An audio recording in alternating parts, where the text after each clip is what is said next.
Assalamualaikum warahmatullahi wabarakatuh. Perkenalkan, nama saya Sunarti akan menjelaskan sedikit tentang teknik analisis data kualitatif. Saya akan membahas tentang pengertian teknik analisis data kualitatif dan jenis-jenis teknik analisis data kualitatif.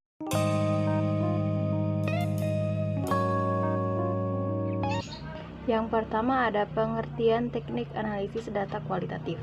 Yang pertama, menurut Bogan dalam Sugiono 2018 halaman 334 menyatakan bahwa analisis data dalam penelitian kualitatif adalah proses mencari dan menyusun secara sistematis data yang diperoleh dari hasil wawancara, catatan lapangan, dan bahan-bahan lain, sehingga lebih mudah dipahami dan temuannya dapat diinformasikan kepada orang lain.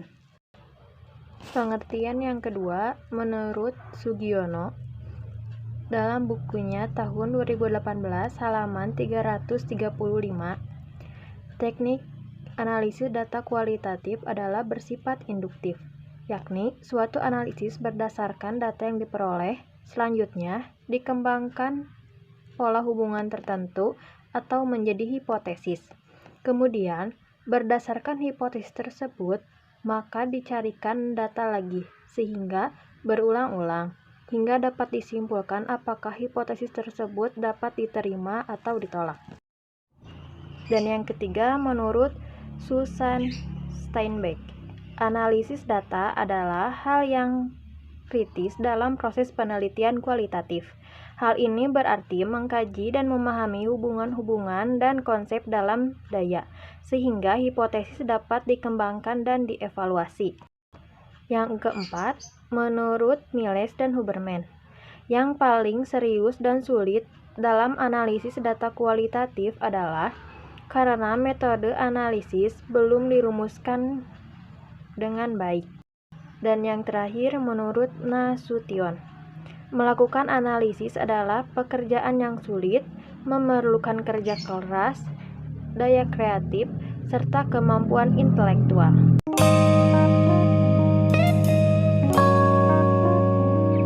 Dan yang selanjutnya ada jenis-jenis teknik analisis data kualitatif. Jenis-jenis teknik analisis data kualitatif dibagi menjadi 4. Yang pertama, analisis konten atau isi. Kedua, analisis naratif. Ketiga, analisis wacana. Dan yang keempat, teori beralas. Sini saya akan menjelaskan tentang analisis konten. Teknik analisis konten diperlukan ketika kita harus memahami keseluruhan tema pada data kualitatif yang kita miliki. Dalam metode penelitian ini, kita dapat menerapkan kode warna untuk tema atau ide tertentu. Penguraian data tekstual seperti ini membantu kita menemukan rangkaian data yang paling umum. Kelebihan pada analisis konten yang pertama, tidak digunakannya manusia sebagai subjek penelitian. Kedua, ketika peneliti tidak dapat melakukan penelitian survei atau pengamatan terhadap populasi, analisis isi dapat digunakan. Kelemahan analisis konten.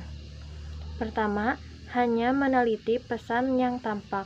Sesuatu yang tidak tampak, sesuatu yang disembunyikan dalam pesan bisa luput dari analisis isi. Kedua, pesan komunikasi tidak selamanya merefleksikan data. Tahapan-tahapan analisis konten. Yang pertama, ada unit teasing.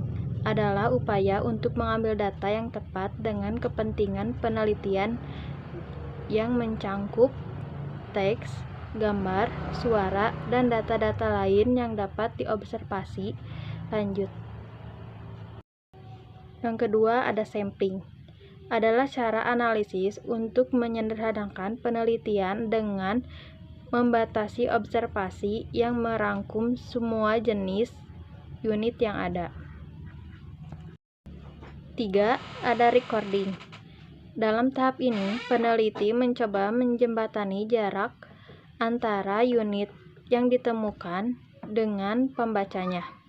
Perekaman ini dimaksudkan bahwa unit-unit dapat dimainkan atau digunakan berulang-ulang tanpa harus merubah makna.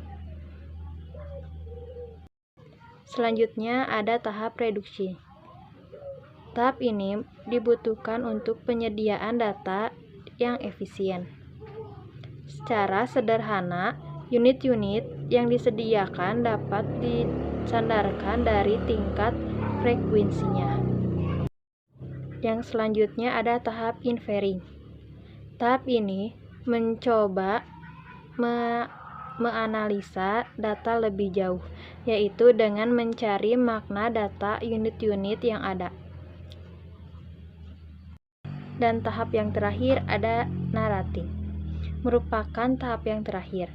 Narasi merupakan upaya untuk menjawab pertanyaan penelitian. Dalam narasi, biasanya disertai informasi-informasi penting bagi penelitian agar mereka paham atau lebih lanjut dapat mengambil keputusan berdasarkan hasil penelitian yang ada. Sekian materi yang dapat saya sampaikan. Wassalamualaikum warahmatullahi wabarakatuh.